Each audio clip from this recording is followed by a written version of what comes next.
And it occurred to me that the structures of the North Side, and to a great extent all of Pittsburgh, are very special and unique. And something else which fits into the subtitle, which is the spirit or the essence of the people that once lived there, I think still is around. That identity of, you opened this interview asking me what needed resurrected. And I think it's that essence of Allegheny that still kind of lingers around, much like the mist over Manchester in the morning. It's there almost 365 days a year, despite the weather, I should say.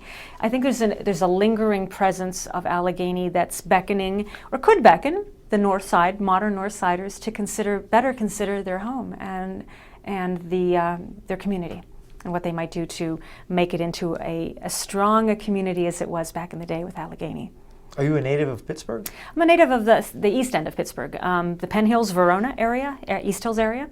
My family lived in Ohio when I was a kid growing up. My dad was transferred there from when United Engineering got transferred became merged with Wien Engineering in Ohio. I always knew I wanted to come back to Pittsburgh after college to make my home here. And I just happened to find that old house very affordable on the north side. So that made me go over there and start to hear about stories of Allegheny City. Vaguely. And you mentioned you're a musician. What kind of musician yes, are you? I'm a violinist, symphonic player for many years, since the age of 10, and studied in school classically, but part of a very vibrant and underground art and music scene since the late 80s. In other words, I've played in bands and I write original music for theater, and I love working collaboratively with theater and film and dance artists. So that's what I mainly do, and I think that's probably what lent me into my interest in the object of my first book, which was a painter, a woman artist who I desired to write about. We happen to have that here. Tell us about this woman. Sure. This book, This Fantastic Struggle, The Life and Art of Esther Phillips, was done over 11 years. It was a labor of love that was not paid for ahead of time. I got a little bit of grant money toward the end to help to print it and publish it through a publisher, actually. It was a story that captivated me early on, so I wrote it on my downtime from my music. Essentially when I could, I tried to research and write about it. And it is the story of a woman artist, originally from Pittsburgh, who went to Greenwich Village during the Depression. And like so many artists, due to starvation and stress, to be quite frank, she landed in an institution for a while, a mental institution. And in that institution, she was befriended by a librarian who discovered she was writing some colorful stories about New York City, was asked about that, and Esther said, well, I am an artist. And the librarian gave her easels and paint and the like, and she started painting prolifically. And there's a color plate gallery in the middle of the book of her paintings. She knew, both before going in the institution and afterwards, she knew and mingled with all of the major abstract expressionists, the ones that happened to rise to the top, the cream. But she was like so many more artists, so many, many, many more artists that were of the unknown, but still equally as talented and good. What were her years? Born, died? She was born in the early part of this century, and she died in 1983, still in New York in 1983. Was she self-taught? No, she wasn't, even though her work kind of looks quasi-primitive. She was by no means naive, and that's a quote from Dr. Leon Arcus, Director Emeritus of the Carnegie Museum of Art. Many others, too, have looked at her work, and they're quoted in the book as having said, including Will Barnett, who's an abstract expressionist still living to this day, he was called by the librarian to come down and visit the institution, and he did. She knew Hans Hofmann, and there's colorful, funny, very humorous stories of Franz Klein and parties in the 30s, living a little bit more transiently in the 50s and 60s in New York City. And even though she died penniless on her deathbed, she said, I lived the best life I could possibly live because I got up every day and I did what I wanted to do. She didn't want to go sell shoes. She didn't want to work in Woolworths. She didn't want to waitress. She wanted to paint. That's all she wanted to do. And where did you find enough material about her to write a book Good like question. this? It's probably not too unlike the second book in that I did a lot of research, and that's probably what prompted me to consider that I could do the second book, researching Allegheny City. I went to Carnegie Library when I saw a few of her works hung at a posthumous show of her work at the Carson Street Gallery, an old little gallery in the early 1990s that was on the south side of Pittsburgh. I saw her work. At the time I knew very well a painter, and I asked him if and many painters and artists, and I said, what do you think of her work? To me it looks good. And they affirmed that. And her life story was intriguing to me because at the time I worked at a mental health clinic for a while as a vocational coordinator, helping those with mental illness get work. The fact that that she painted while in the institution, and there wasn't much known about it, but just a little bit, intrigued me. So I went to Carnegie Library here in Pittsburgh, and I dug through some very old yellowed artist files that were long hidden away, but in the back of a drawer that probably hadn't been looked at in a long time. And I found early clippings, reviews of her work in Pittsburgh, which are replicated in the book. And those reviews spoke about her in a manner such as that she was like a porcupine who was prickly to people who were smug and conservative, and she seemed well ahead of her time even as an artist back in the 30s. Even though she was among many of the bohemians in Pittsburgh, she still was really at the forefront, I think, in thinking creatively and wanting to live a creative life.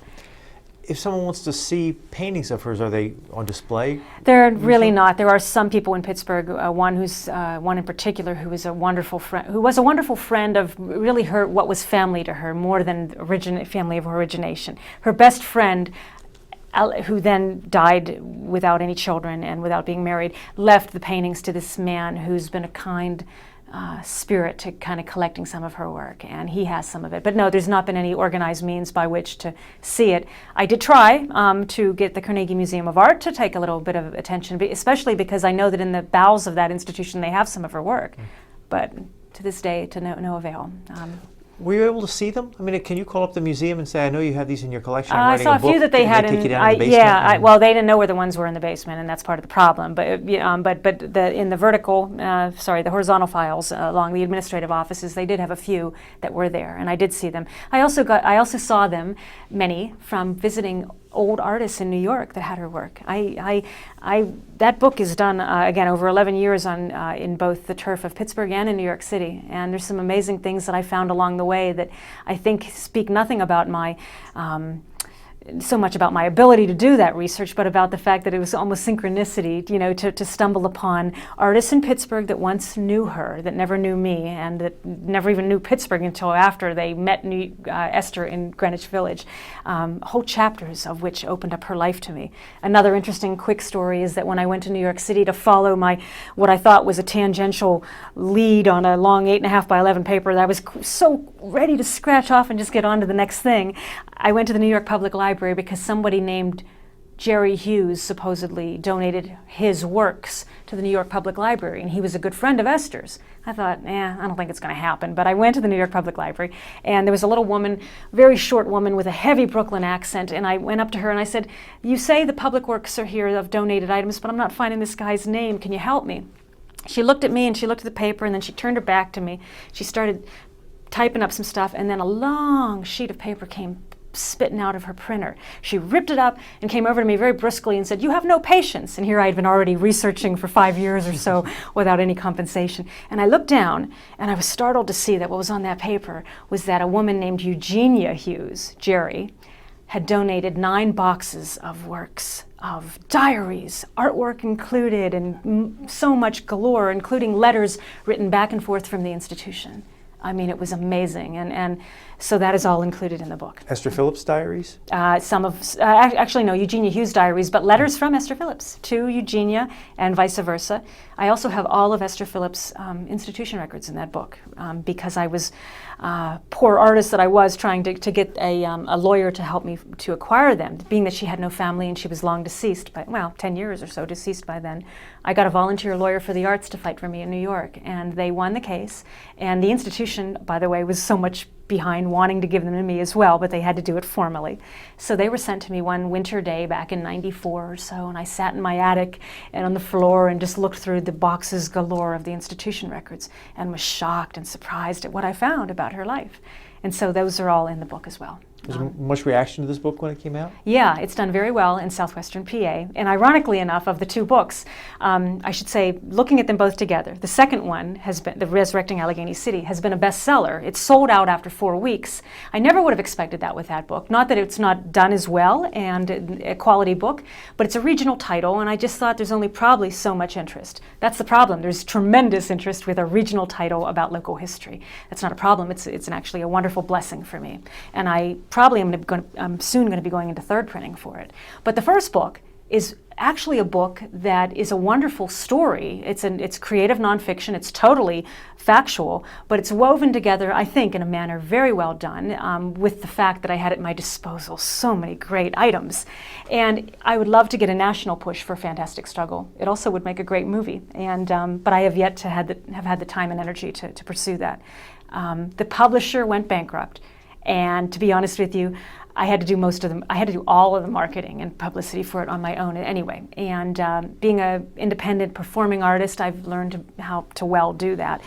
So I'm capable of getting it out there nationally. It's been at all the borders as well as this one. This book is still available now? It is, yeah. And all of them, or both of them, I should say, are available on my website, if I might put that out. It's www.lisamilesviolin.com.